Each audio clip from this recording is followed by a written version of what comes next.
I'm not up here trying to win nobody over. I'm not up here down talking nobody. I'm up here saying that I'm wrong. And when I come back to boxing, I'm going to be a better person because of God, honestly. Very excited to talk to our next guest because he has not done any interviews to the best of my knowledge. June 7th was supposed to be a massive homecoming for him. He was supposed to make his first title defense against Edwin De Los Santos. Unfortunately, he missed weight prior to that fight, and the fight never actually happened. Then all kinds of craziness happened on fight night. It was supposed to be a huge night for him at the Scope in Virginia, in Norfolk to be exact. He is from there. We've had him on the show before, and it was one of my favorite interviews of the year because he opened his heart, he opened his soul, and I said on that night at just 26, this guy is the future face of American boxing. Well, he is still the future face of American boxing, but nothing in life just goes like this. There's ups, there's downs, and right now he's on the upswing. He's trying to make a bit of a comeback, if you will. An unexpected one, but that's life. Curveballs are thrown your way. And so without further ado, let us say hello to the businessman, the one and only Keyshawn Davis, who is kind enough to join us in studio here and now. My man, please welcome. It's great to see you again. Yes, sir. How are you? How are you? Thank you so much for coming in. I have to be honest, I got a DM from you on Sunday. Yeah. And I was like, here, let me fix this. And that's a sick shirt, by the way. Thank you. And I was like, is this really him? Because, like, your picture was black, and I don't know if someone was messing with me, but it is apparently really you. Yeah, it's me, man. It's me. Okay, welcome. Welcome back. Yes, sir. Thank you for having me. How are you doing? I'm doing good. Doing great, honestly. Taking day by day. Okay. Yeah. When did you change your picture to black, by the way? Probably like a month, 2 weeks ago, something like that. Okay. What does that represent? A comeback. Okay. Comeback. Is that like clean slate? Basically it's clean slate. I could say like just a restart. The word I'm looking for, just a restart. Okay. Yep. So let us start at maybe the beginning of this story. Sure. We spoke to you on Fight Week. We spoke to you just a couple of days before the weigh-ins. Yeah. You're fighting Edwin De Los Santos, talking about you being the future face of American boxing. It's the homecoming. It's your first title defense at home, all the things. We don't have to go over it. Right. And then we get to the weigh-ins. Right. The next day, it was Thursday. Yeah. And you missed weight by 4.3. Yeah. Let's start there. Okay. Why did you miss weight? Undisciplined for sure. Not being true to myself as well. What does that mean, not being true to yourself? Just knowing that it's probably time to move up, and just knowing how my body feeling, and just trying to basically sacrifice because I got another homecoming fight and I want to defend my title in my hometown. So just basically took a sacrifice to try to make the weight again. And, it just didn't turn out that way. I was telling my team during the Baranchik fight, I told my team, I said, look, this is my last time doing this, for real. But, after you win and I'm a world champ now, so there's a lot of opportunities and all that stuff. They're like, man, just defend it one time, man. And you going back home and they just making it sound real good. So I'm like, all right, I do it, whatever. I can. I'm staying active, you know what I'm saying? I don't shoot up in weight. So it's like, all right, I should be straight, you know what I'm saying? And I guess that was a wrong call. Okay, and so did you know, like at what point did you get the sense that this is not going to go well? I can say during fight week, honestly, like I'm like, damn, this weight coming off, it's not coming off like it usually do. You know what I'm saying? And just the day of the weigh-ins, I'm trying to sit in the bath and all that stuff.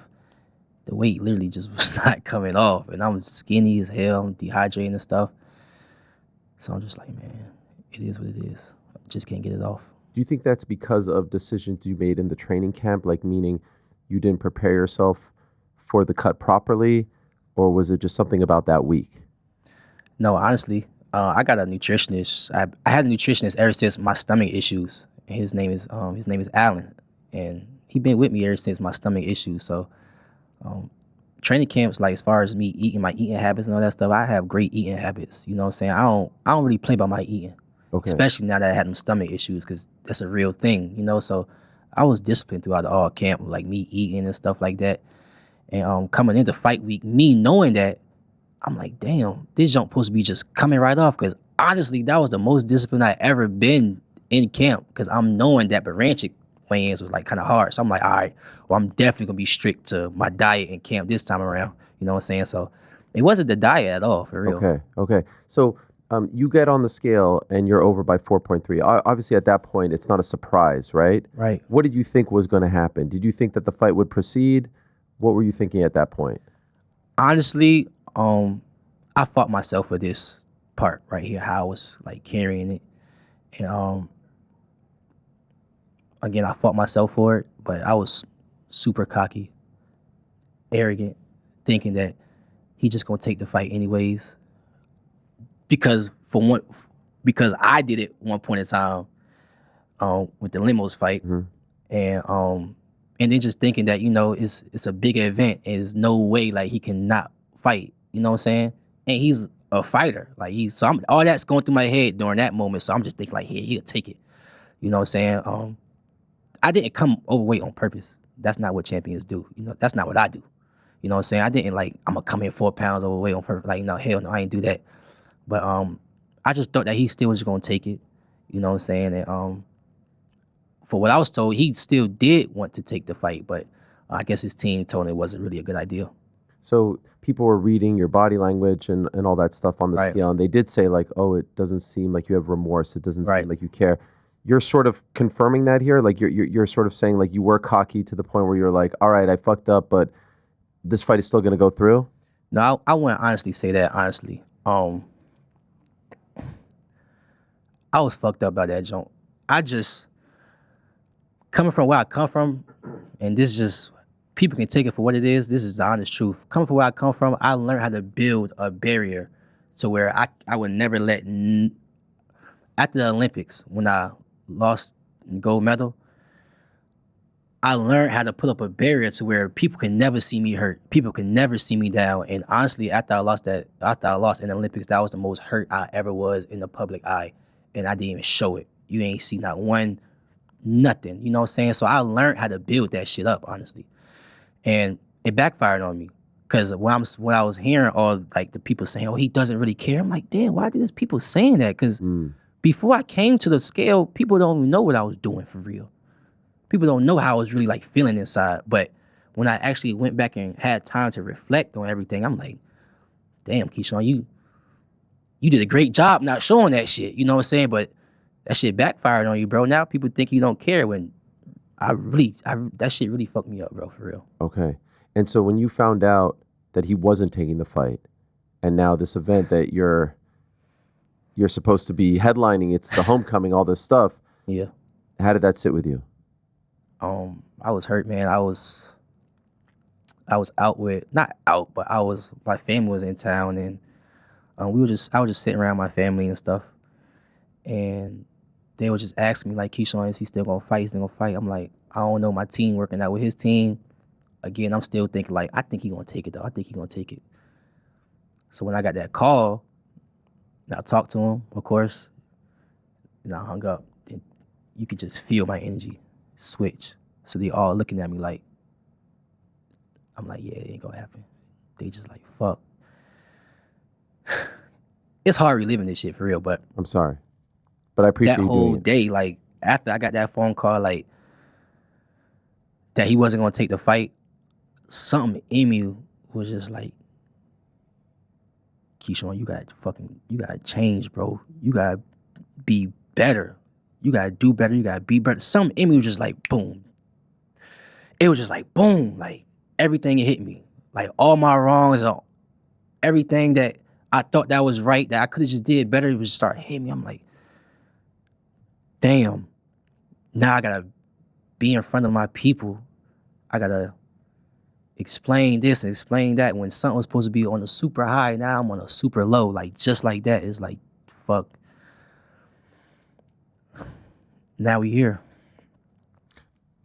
Was there a point where it's like, okay, we're talking about money, there's a negotiation, and like they wanted you to give up more or something, and you were like, no. Did it ever get to that point as far as, and was there more that you could have done to salvage the fight, or ultimately did they say, no, we don't want to fight someone who came in 4.3 over? I think it was more so like it was his team. It wasn't him, because they asked for like a significant amount of money. I'm talking like over 100. And were you willing to do that? Yes. Okay.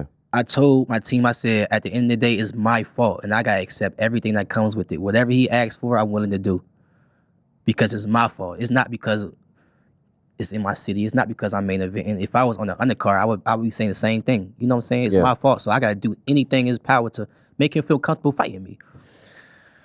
So I was willing to give up the bread and stuff like that, But again, it wasn't on De Los Santos like how shit be on me. It was on his team. So I guess his team was looking at how I was carrying shit, and they was like, "Man, F him. We good." I guess they probably put a little money in De Los Santos' pocket until his next fight. You know what I'm saying? And went about their business, but his team it was definitely his team. And I also want to say this on air. Weigh-ins. It was weigh-ins when we was about to do our stare off, and I missed weight. We was about to do our stare off, and they wasn't trying to let us do our stare off. So I'm like, I'm agitated. I'm like, what is y'all doing? Like, I'm not gonna do nothing to him. Like, just let us continue it. You know what I'm saying? I was so confused, and as I was stepping up to him, I smacked. It's so much going on that I didn't even realize what I was doing for real. That's why I whatever. I smacked his promoter hand out the way, like disrespectfully, and I forgot his name, but he's a well-known. And I'm saying this to say I apologize to you, sir, because you old enough to be my father, probably my grandfather, and nobody of that age should even be, should even be going through that. And I apologize to you, sir, for real. And I honestly feel like it was that moment that made his promoter be like, nah, forget this kid. Okay. Honestly, that's my honest opinion. Did you talk to Edwin backstage or anything? Like, were there any conversations? I DM'd him. He DM'd me back, but it wasn't in the midst of all this. No, it was after. It was after the fact. What was that like?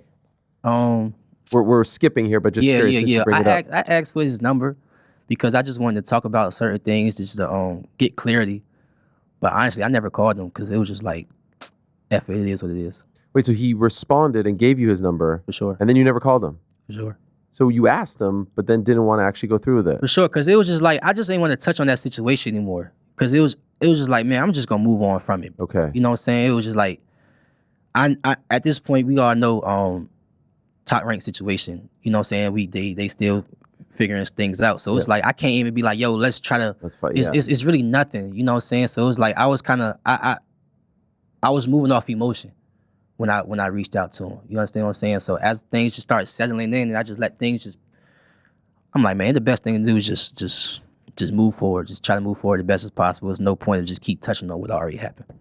During that fight week, when they had the presser, you and Abdullah Mason had a bit of a back and forth. Right. And now, as a result of this, he ends up headlining in your hometown. Right. Did that just add insult to injury at that point? Or at this point was so much shit going on, like it didn't even matter? Because there was some sort of irony that the guy that you were talking about, right, and maybe some might say a little dismissive of, like, okay, right, and now he's headlining, that he got the opportunity, now it's his coming out party. Right. Did that annoy you? No, he deserved it. He deserved it. And I also want to say that, in a way, I was wrong for doing that to a dude. Look at that. At the end of the day, I'm 26. And I'm way older than him, honestly. I remember when he was in the amateurs and I was on the Olympic team and he wanted to. I remember, I know Abdullah very well, you know what I'm saying? So I know his father, his brothers and all that, they good people. So like, honestly, in a way, I was kind of wrong for doing that to Abdullah, honestly. And I don't think he really deserves an apology because at the end of the day, it's sport and we all do this because of sport, but it's a way I could have done it a little better.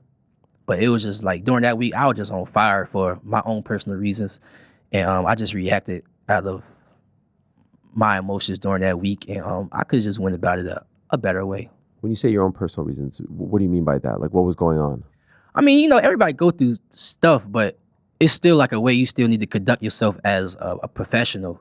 And I feel like, honestly, during that whole week, I wasn't really doing that. It was a lot of things that, I was doing backstage that wasn't right. Like, also, I want to apologize to Tim Bradley while I'm up here. Tim Bradley, the dispute that we had, and hopefully one day we can address it, and hopefully one day you can forgive me for it. But I apologize to you too, Tim Bradley, because you old enough to be my father. You know what I'm saying? And I came at you in a way I shouldn't have came at you. You know what I'm saying? And I apologize to you too, Tim Brad. Okay, so I saw your Instagram live about 5 or so days ago, and you mentioned getting into an argument with someone in the fighter meeting. You didn't say who. I'm assuming it's Tim Bradley, who was a part of the ESPN broadcast. Yeah. What were you arguing about? it was a video I didn't like that he put out before the fight, and he was basically breaking down me and De Los Santos, and he was saying a lot of things that I didn't agree with. You know what I'm saying? So it was an interview that before I even got to the fighters meeting that we had, and it was a State of Boxing, ESPN. Yeah. And we did the interview. I kept it cordial, but after the interview, I told Tim Bradley, I'm on your ass when I see you. And then the fire meetings ain't no cameras. You know what I'm saying? So I felt like that was my opportunity to get on them, but it was wrong. For sure, it was wrong. And again, I apologize. You know what I'm saying? It's a better way to handle things as a professional. Have you reached out to him? Nah, because I know I'm gonna see him. Okay. And I rather like something that to that magnitude that happened. I need to do this. Yeah. You know what I'm saying? Yeah. And so, correct me if my read on this is wrong, but it feels like you mentioned this. You mentioned the weight cut stuff, the promoter. That week, because it was the Keyshawn Davis show, the homecoming, if you will, was Keyshawn Davis feeling himself a little bit too much now? Like, yeah, it was a lot of emotions. Feeling myself on a high. I'm a world champ. I'm in my hometown. I'm very likable. Everybody loved me. Like at that time, I didn't make no mistakes. You know what I'm saying? I'm the people's champ. You know what I'm saying? So it was a lot of mixed emotions for real. And there was a lot of stuff that was just, that shit came fast, bro. That joint was happening fast. And honestly, I'm not happy that all this stuff happened,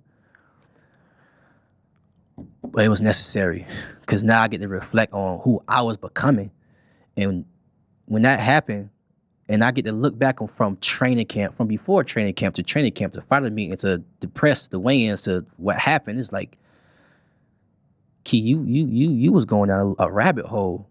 You know what I'm saying? You was becoming a person that if you would have kept this up and you would have kept winning, all that shit would have happened, you would have became something that I would want my son to see.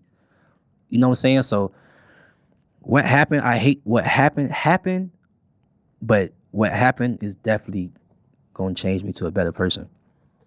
If your brothers weren't fighting on that Friday, would you not have shown up? Is that the only reason why you shown up? Because it's rare for someone to fall through and then show up to the event, because I would imagine it would hurt so much being there. Right. It was Saturday. But, it was Saturday, excuse me, yeah. Yeah. My first Saturday, supposedly my first Saturday fight. But honestly, if my brothers weren't fighting, I wouldn't have showed up. I didn't want to show up, and they was still fighting because it was just a lot for me. Like it was a lot. Like it took a lot for me to show up. Like for real. You thought about not showing up? Yeah, but I knew that I was not going to do. I wasn't going to do that. It was just like,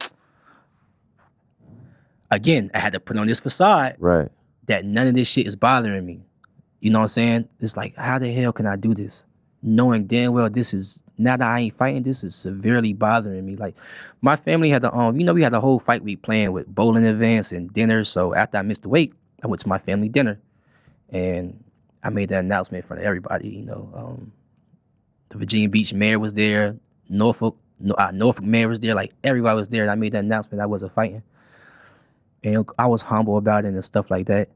And that's when that shit really just started hitting me. Everybody was walking up to me, my family was like, damn. That shit hit me, bro. So like later that night, I couldn't even really sleep. Like I couldn't really like think for real. So now it's like, damn, the fight, what I'm gonna do, like for real, what I'm gonna do, how I'm gonna act. And it's crazy because I took one picture that night with my son. And I go back and look at that picture and I just look at myself like, damn, Keyshawn, you was fucked up. Like you don't even look right. You don't even look like yourself. And my son just sitting right here next to me, like smiling. I'm like, man, I gotta do better, man. I gotta get right. I saw there was one video, I think you were eating popcorn and people are like, look at this guy, he doesn't even care. Right. He just seems like he doesn't have a care in the world. Obviously not fair, right? Because you clearly did care. Right. I mean, but everyone was judging your body language and your demeanor. It's weird because literally like during that right there, I didn't even know that shit was gonna get blown out of proportion. That was so weird to me. But during that moment, I'm eating the popcorn, I'm not paying no attention, but I'm like, I love popcorn, low key. Like I love popcorn. I do the same shit. It's like I stuff my mouth with popcorn. No diddy. So My sister like, man, you need to stop eating that popcorn like that. You doing too much. I'm like, man, I don't care. So I'm looking up like because I'm knowing like they saying that because people probably record. They're like, people probably record you. So I'm looking up like, man, I don't care. I'm eating popcorn. This shit good. So it's like, okay, people don't know that situation happened, but since y'all do know now, okay, cool, that's that. But in that moment before y'all didn't know, why would that even matter? Because I'm eating popcorn in the day of the fight when I'm supposed to be fighting. The shit is over. I'm not fighting. Right. So why was that even really don't understand why was that such a big deal that I'm eating people popcorn. wanted you to like feel like you were remorseful, like you were down, like you were depressed. Not saying you should have felt that. Right. I think people wanted to see you hurt. Right. They wanted to see you feel bad. Right. Which is, why would you want to see somebody down though? It's like, I could have shown that, damn man, I care, I apologize, and I could have shown that, and I did the complete opposite, like just, cause it's a defense mechanism. I come from the hood, bro. I come from you feel me? Yeah. So it's really a defense mechanism. So it's like, why would you want to see anybody down anyways? It's like, all right, I messed up. I gotta do better. But why would you want to see me down? I don't get that, because I wouldn't want to see nobody down.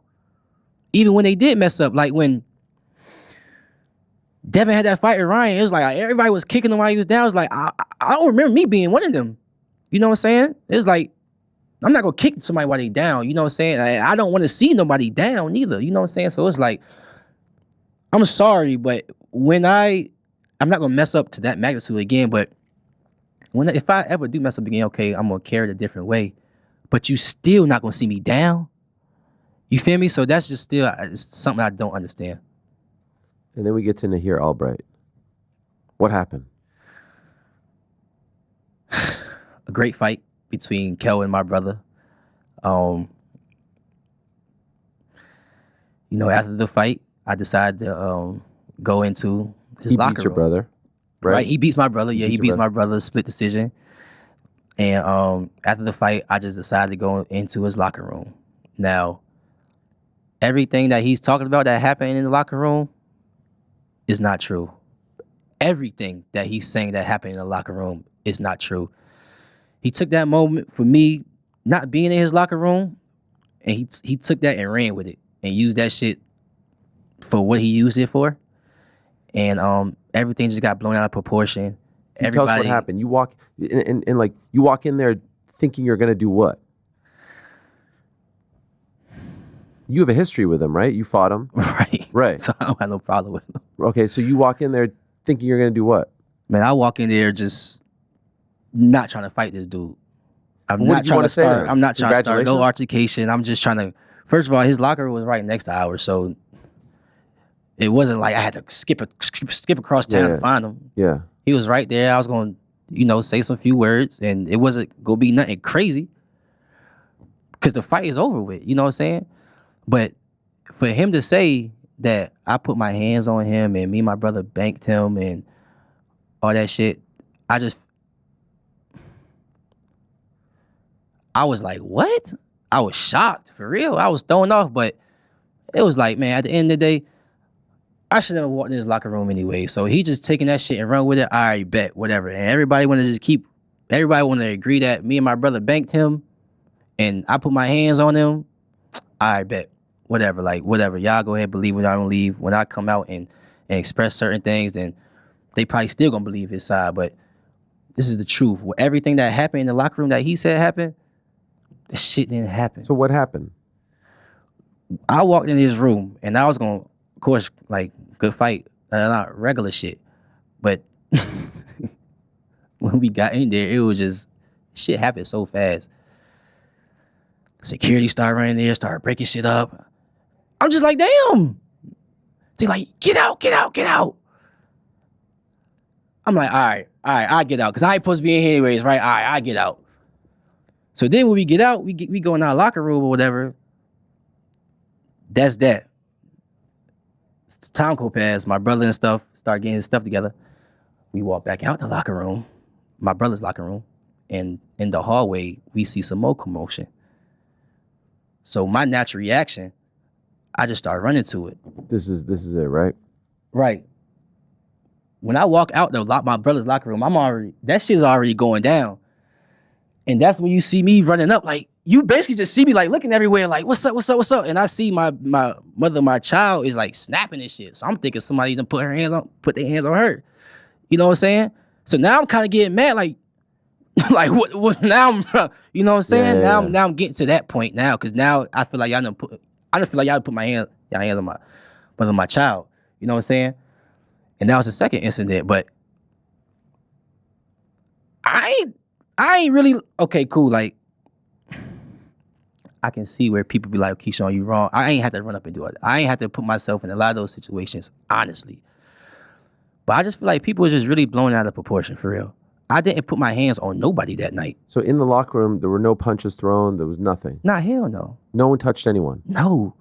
Like, really, as soon as we got in there, the security already was thinking that we was going to do something. How long were you actually in there for? Bro, we was in there for probably like 10 seconds, 15 seconds. Wow. Like, literally, bro. Because the interview that he did with Mark Kriegel on ESPN made it seem like there was like a full-blown thing that happened in there. I mean, you saw that? He's supposed to do that. Like, he's supposed to do that. I seen clips and snips of it, but he's supposed to do that. And I said it, I think I said on my live, I said, honestly, bro, I don't got no love lost for you, bro. Like, at the end of the day, you trying to feed your family, you trying to get another big fight at the end of the day. You know what I'm saying? So if you feel like you had to do that to promote yourself, to get your name, like, this name solidified in the boxing world so you get a big fight, all right, whatever. I put myself in that position for you to do that. But, bro, I did not touch this man. Like, I really touched your him. brother? No, ain't nobody touched him. The only people that touched him was fucking security that was backing us up from each other because they thinking that we was about to do something. Wow, okay, because the story, as you know, was that there was like a fight and punches were thrown and all this stuff. Right. None of that happened. Okay. No. and even back there in that scene, it's kind of hard to like understand what's going on. But I think the jarring thing was we saw your child there, right? And so it was like, man, what's going on with Keyshawn? Like, why is he putting himself in this position now as a dad? Right. You know what I mean? Right. It wasn't a good look, obviously. You would agree with that, right? Nah, for sure. It wasn't no good look.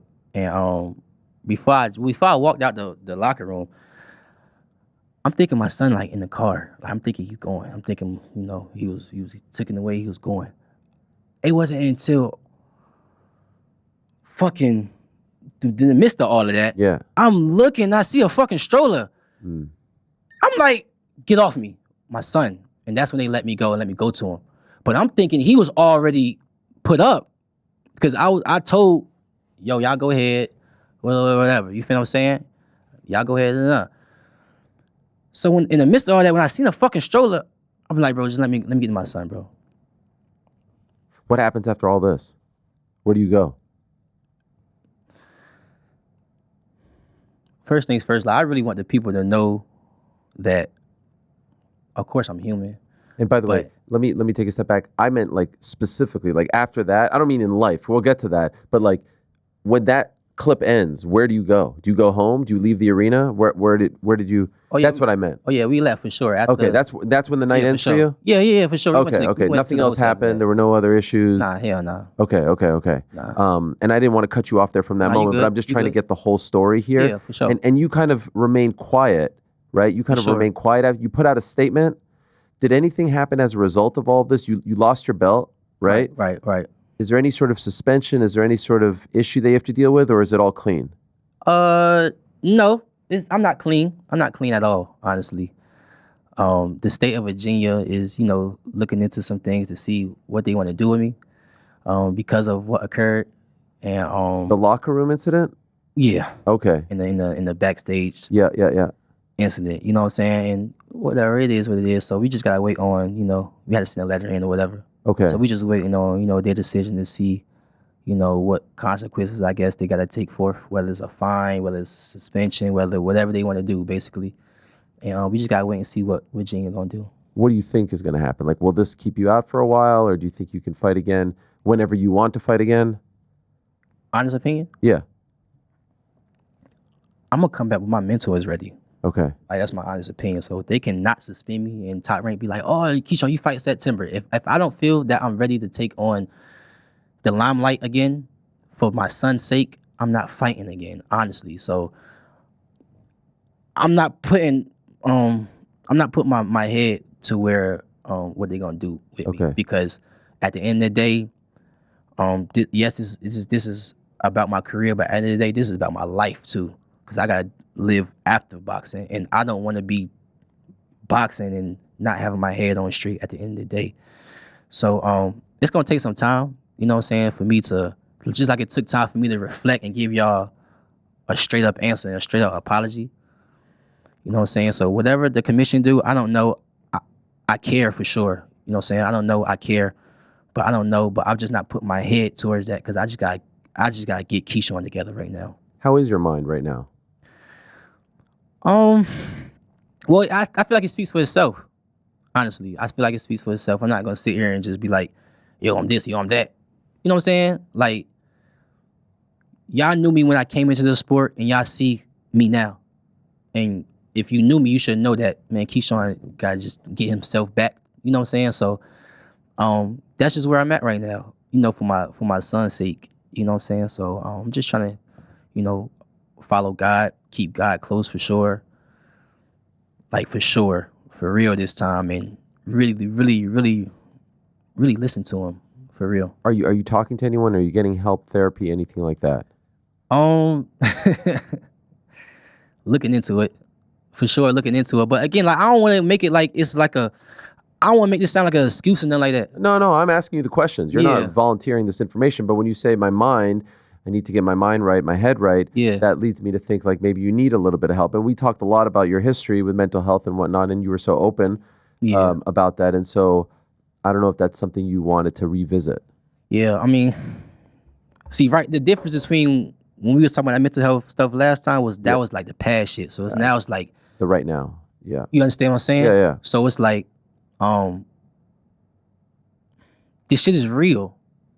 This shit is very, very real and fresh. And I could have exactly. And I could have went off the track like, something. I'm going through stuff, and you know that's why I did. Like, nah, I don't even want it to come off that way. Like, I was wrong, and I'm grown up to know like I need to be better for my son, for myself, and for God. Like,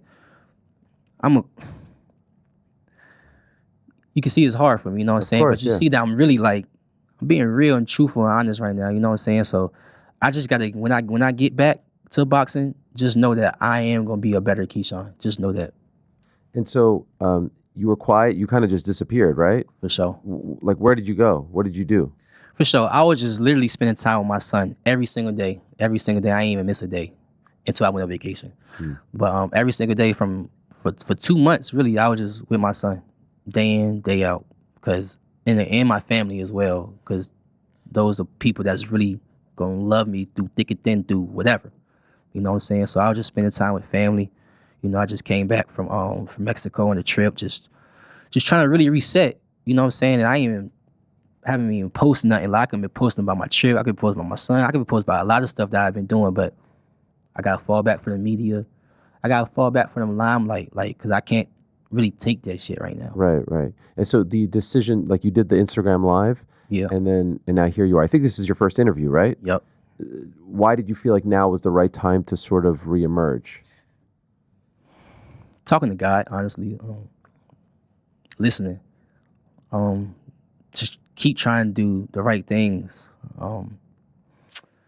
After I got on live and I opened it up, and I got on my own platform and opened up a little bit, it's like, all right, Keyshawn, it's like, I felt like something in me was like, all right, Keyshawn, now let's take it a step further. You know what I'm saying? So for me, it was a post on my story, which it was just so sweet. And everybody was like, oh, I'm proud of you for it. And a lot of other people was like, nah, like, you gotta really own up to it. But people don't know, like, I'm taking baby steps into this shit. You know what I'm saying? So I made like a little story post, boom. My next step was live, boom. My third step, here. Okay.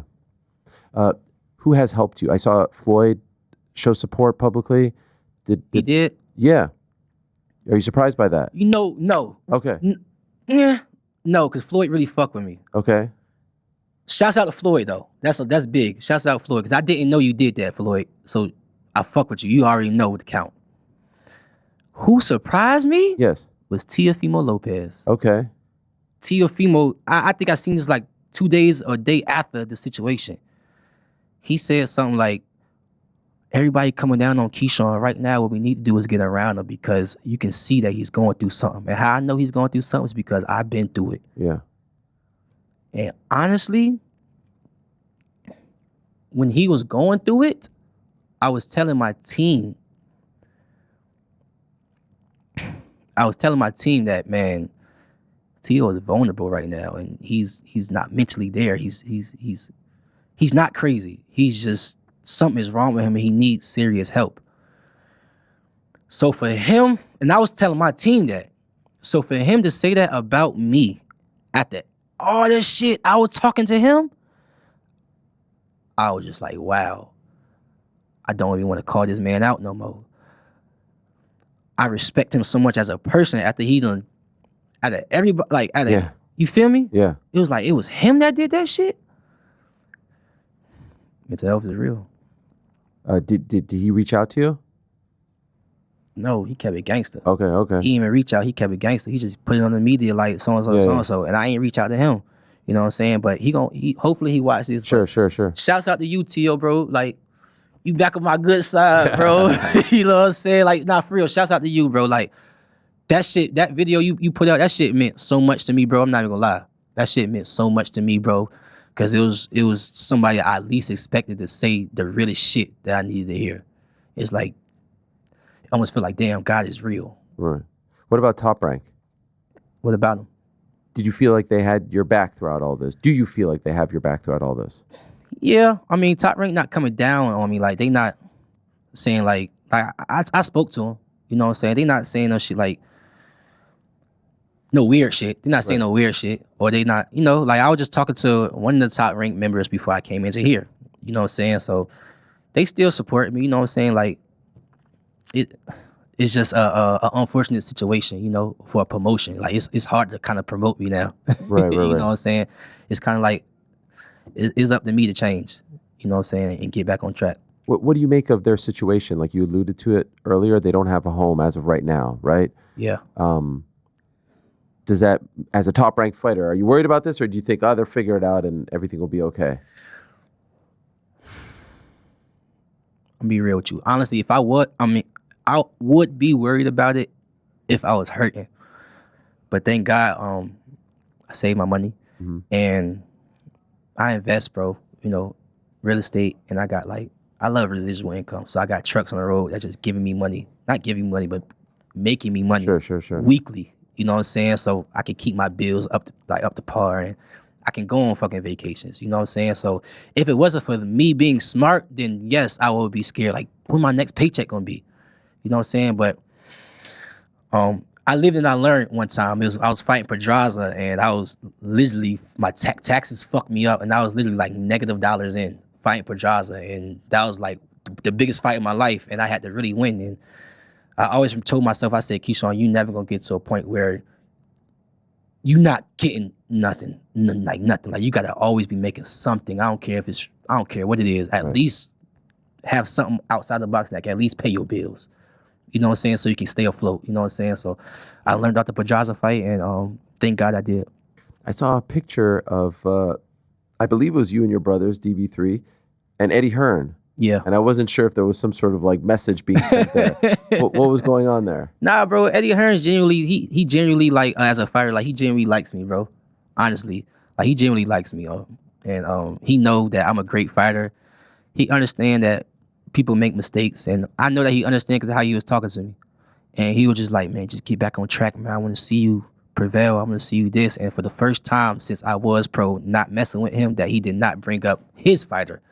He was literally just saying, Keyshawn, get back on track, man. Just do this and do that. And shouts out to Eddie Hearns too.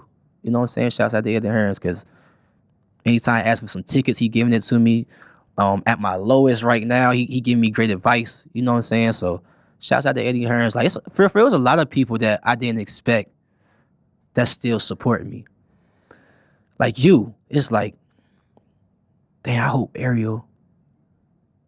Because I remember when I'm like, damn, I like this dude. Like, you cool, man. you know what I'm saying? Thank you. And Same here. honestly, fighters need people like you with this platform. You know what I'm saying? So I'm just like, damn man, I hope I can go on this man platform again and just maybe one day we can just still chop it up again. So when I see you at the fight, right, and you would show me that love, I'm like, I knew I fucked with you. Of course, man. Of course. Yeah, no. Shouts out Ariel, man. For real, man. For real. No, of course. And I appreciate that. And that's why I was so excited. I wanted to give you a little bit of space. Right. But I was so excited. I mean, Top Rank will know that I asked if it was appropriate to reach out to you and to talk to you like in the immediate aftermath, and they said give him some space. So I wanted to do that. But I was checking in way back then.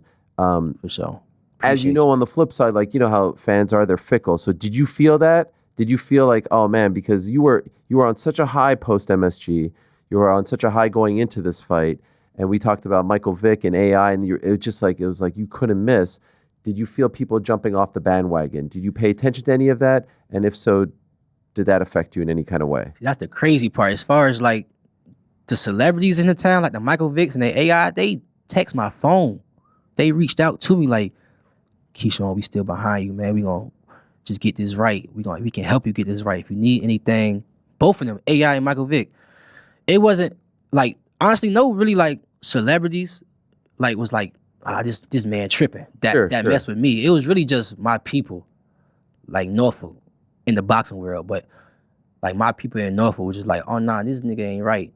And it was, you felt that? A lot of, I know that. And a lot of the reason was because of my son's situation that was so on and so forth. It wasn't the weight. It wasn't. It was that last thing, the melee. It was the weight. It was all that, but it was just like, oh nah, this nigga ain't right. Yeah. That really. It was just like, damn. Okay, whatever. I gotta bite the bullet. You know what I'm saying? But also, they was waiting for an apology. They just wanted a response. And honestly, to my town, to Norfolk, like y'all know how much I love y'all. Y'all know how much I put y'all on a pedestal. So for me to act out that way. On the same week that the state and the city gave me an award, in a week, they gave me that.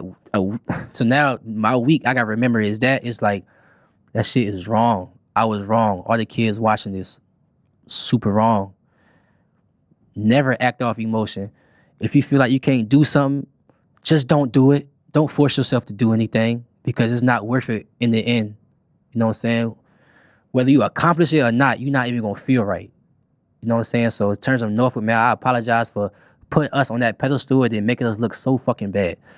Shit is not right. It's not right at all. And Norfolk, I really want y'all to know, like, I really do genuinely care. You know what I'm saying? I was in Norfolk since the situation had happened. And a lot of people were just coming to me and positive. And just like, get back, or people saying, whatever, accept your wrongs, or just whatever they were saying, but it was just all positive shit still. You know what I'm saying? But I still can feel like people not really like all the way gravitating to me, you know what I'm saying? And I respect it.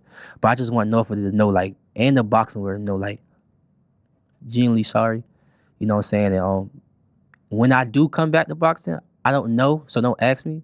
But when I do come back to boxing, Keyshawn is gonna be a better person, trust me. Well done. You say when I do come back, not if I do come back. Right. So you will come back at some point. Yeah, at some point. Okay, because in the live you were sort of hinting at maybe I just retire and all this stuff. That's not a real thing, right? I was just bullshitting. Okay. I was just bullshitting. Like I thought people was gonna catch that in the live. Like, he just bullshitting. He ain't really retiring. Yeah, you never know. No, I was just bullshitting. So you will fight again. I will fight. But I have no idea. It could be in a year. It could be in 2. It could be in 6 months. Like a year. Okay. You need time. I need some time. Are you training? No. Have you trained since then? I'm going to Colorado though. Okay. I'm training in Colorado. Olympic Training Center? No, with Bud. Oh, sick. Okay, wow. Yeah, for this fight beforehand. Yeah, me and Shakur gonna be out there. You know, like, come on, like Shakur, my brother. Like, of course, we gonna be out there training this shit and DB3 for sure. So okay, for sure, you got push, big bro. Have you been in the gym since the fight date? No. Oh wow, you haven't thrown a punch. You haven't done anything. Wow. Does that affect you? Because like, you know, speaking of mental health, being active, it helps. Nah, it don't really affect me because, like, you know, I still go on my runs and shit like that. You know what I'm saying? But as far as me, like, punching the bag and all that, it's gonna get me back in that zone that I ain't ready for. You don't want that, okay? Yeah, I don't want that. But me going out in Colorado and training alongside Bud, we training to get him ready. You know what I'm saying? So Yeah. my mindset is gonna be like, yo, you gotta beat Canelo. You gotta beat Canelo. You know what I'm saying? I want you to beat Canelo so bad. Everybody wants you to beat Canelo so bad. You know what I'm saying? So that's kind of like different rather than me going to the gym myself and trying to, you know what I'm saying? Is this a shock to you, or did you see this coming? Meaning, post MSG, did you feel like something was like there was a volcano that was about to erupt, or is all this so unexpected? Nah, I ain't for sure. I felt it. There were things that you were doing that were leading to this. I had a talk with Bo Mac, my advisor, and my sister. Just going through it, and I'm just like, man, F this shit, man. I'm done. Stop telling me to do stuff. I'm done. Like, I'm done for boxing. Leave me. I'm cussing them out, but I'm just really venting, and I'm just letting them know how I'm just so fucking done. I'm worn out. I'm through. Like, leave me the fuck alone. You know what I'm saying? I just need to get myself together. And Bowman was just like, young fella, do what you need to do to get back. I'm gonna be here when you ready. And my advisor followed, and my sister followed. You know what I'm saying? And I was saying that shit during camp for real. Like, I need a break. Like, since 2021, since the Olympics, I've been nonstop. 5 years, just nonstop, fight after fight, camp after camp, having a baby, right back in camp to fight limos, then world title. Like, this shit was just nonstop, and I'm getting bigger each fight. You know what I'm saying? So when I finally reached that pinnacle, the world title, it was like, boom, I did it, bet. But everything that was coming to me, it was like, oh damn, this is different. So I guess that's what, like I said, that's what probably was really started getting to my head. Like, yeah, I did do that, so I deserve that. So yeah, do that. Yeah, I deserve that. Yeah, so do that. It was almost like I deserve it. I worked so hard to get here. So y'all need to make everything else happen. Period. You know what I'm saying? And that's not right. That's not right at all. You know what I'm saying? Like, just because I worked so hard to get here, that don't mean these motherfuckers have to work for you neither. You know what I'm saying? It's like I just had the wrong mentality. And again, like, that situation definitely just got me just thinking different about everything, you know? What about your brothers? They're going to keep going, right? They're going to keep fighting. Are you going to help them out? Are you going to be a part of their journey while you're taking this sabbatical, if you will? Yeah, for sure. Keyshawn, he fight August 30th. You know what I'm saying? You know, Keyshawn Davis, Will you be there? For sure. Okay. So you're not just going to disappear. Nah, hell no, I went to Shakur fight. Yeah, no, I know. But like, you know, I don't know if it's too close. I don't know, you know. Yeah. Nah, I'm gonna be at my brother fight for sure. And Kelvin, he on the same shit I'm on. Like, he ain't come back till he ready. Okay. Excuse me. You know what I'm saying? So Keyshawn right now, Keyshawn Davis, he the one that's gonna be holding it down for DB3. Okay. And as fate would have it, Abdullah's fighting for your now vacant title, right? Right. Against Sam Noakes. Right. Do you think he wins? I gotta do more studying on Sam. Okay. I think I watched like one fight, and I was like, all right, he got some tweaks in him, but I know he hit hard. Yeah. I could as a fighter, you just know, like, he can punch. You know what I'm saying? But skillfully, Abdullah is definitely younger. He's skillfully. I'm gonna say younger. He's better skillfully, but skills don't always win fights. Right. You know what I'm saying? Physically is Sam all the way. Skillfully is Abdullah all the way. Again, I gotta watch more tape on Sam, but I'm not just gonna be like, yo, Sam gonna beat him. You know what I'm saying? But at the same time, I'm not really gonna be like, yo, Abdullah gonna beat Sam. At this point, do you feel like people will only start to believe that, you know, you are, you know, the businessman, right? And that's kind of wild too, because you want to be professional when you have that name, right? And a lot of the things that happen, one might say, weren't exactly that. Do you feel like you'll only truly be able to win everyone back once you fight, once you make weight, once you have another great performance? Or do you think people are going to believe you? I certainly do, but, you know, the public is a different beast. How do you feel about that? Maybe you don't even care. I'm following God. Like, seriously following God. I'm not up here trying to win nobody over. I'm not up here down talking nobody. I'm up here saying that I'm wrong, and when I come at the boxing, I'm gonna be a better person because of God, honestly. That's a great answer. That's a great answer. Is there anything that we didn't talk about that you feel like you want to get off your chest? And I really do appreciate you coming in and coming on this show. For sure. It means a lot. For sure. But I want to give you that opportunity just in case. So thank you. Yeah, man, I reached out to Ariel, man. So just to, do this right here. I feel like it was the right thing to do. I feel like the people deserve to hear from me, so that's why I reached out to him, so the people can hear from me. So I just hope the people can accept me for that. You know what I'm saying? But I'm gonna say the same thing I said last time when you asked me this question. Mental health is real. Y'all see me at my world championship status up here when I was saying that, and now y'all see me at my lowest, and I'm saying the same thing. Mental health is real. Check on your brothers, check on your sisters. Stop just asking this dumbass question, are you good? Just cut that shit out. Have conversations, real conversations about stuff. You know what I'm saying? Because you don't know what people is thinking, bro. Like you don't know what people thinking, bro. For real. You know what I'm saying? And you outside of what people is going through. You know what I'm saying? So just realize, check on your people. Like mental health is real. And I feel like in this generation right now, like we going through it the most in this generation. For some reason, I don't know, but we going through it the most. You know what I'm saying? I apologize to anybody that I hurt leading up to camp. I apologize to everybody I hurt during fight week, after the fight. I apologize to anybody that I missed. You know what I'm saying? And also I appreciate everybody that's still reaching out to me, checking on me. As far as my family, Chantel, Shanice, Wanda Davis, Kelvin, Keon, the whole entire DB3, shit. Shouts out Quisha. Shit. Shouts out Michael Vick, AI, shoot. Shouts out Floyd. Shouts out Teofimo Lopez. Shouts out anybody else that I'm probably missing. You know what I'm saying? Shouts out my whole family, everybody that support me, man. I appreciate y'all. Again, when I come out the box, I am gonna be a better person because of God. And right now, I really feel like if you wasn't following me before, I think this is probably a perfect time to start following me, honestly. Love it. Well, we didn't leave.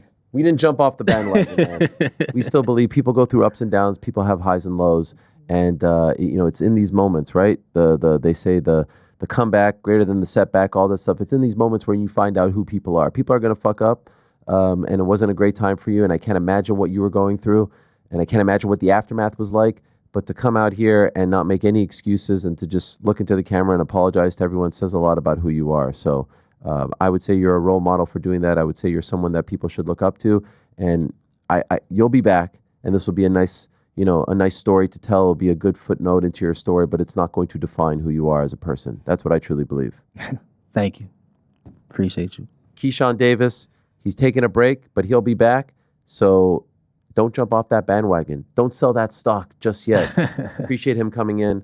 The man, can't thank him enough. We'll take a quick break. We'll be back with Paul Heyman. Do not go anywhere.